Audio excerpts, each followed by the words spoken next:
တက်တက်နဲ့အတူပြန်စားလေတက်တက်တယောက်တည်းအဲ့ဒီအိမ်မှာညှဉ်းညွတ်တဲ့ဒီခဏခဏစောင့်နေရတာလေတိတ်တော့မကောင်း ဆိုင်လာရဲ့မမရဲ့တက်တက်ကခလေးမှမဟုတ်တာသူကတော့သူစားမှာပေါ့ပြီးတော့လေတက်တက်ကဟင်းချက်တာအရမ်းညံ့တာလေလား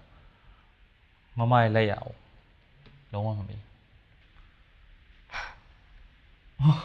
ဟုတ်တယ်ကျွန်တော်တကယ်ပြောနေတာကျွန်တော်ကလေဒီအိမ်ရောက်ရင်ထမင်းရမ်းစားလို့ကောင်းတာသိလားမမရဲ့ဟင်းချက်တဲ့လက်ရနဲ့မမရဲ့အကျဉ်းတာတရားကိုတော့လေ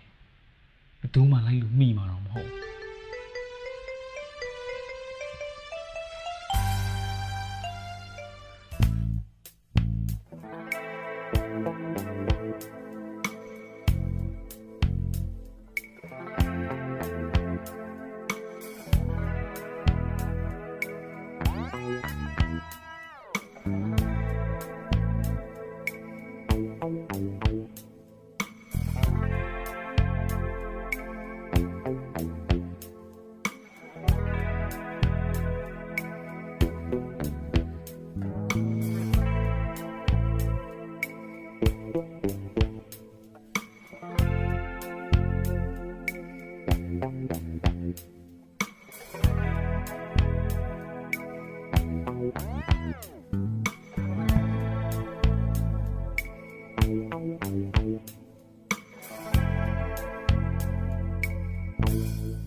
တက်တက်များလားမသိ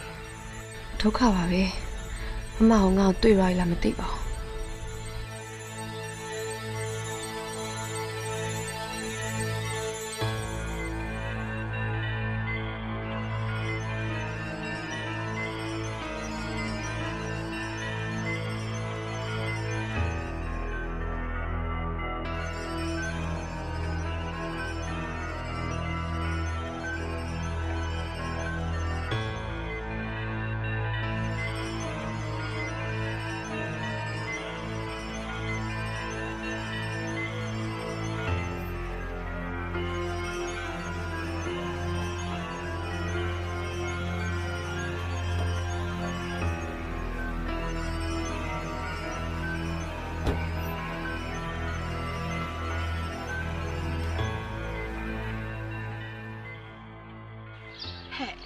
အဲ့မျိုးသမီးကိုတိလား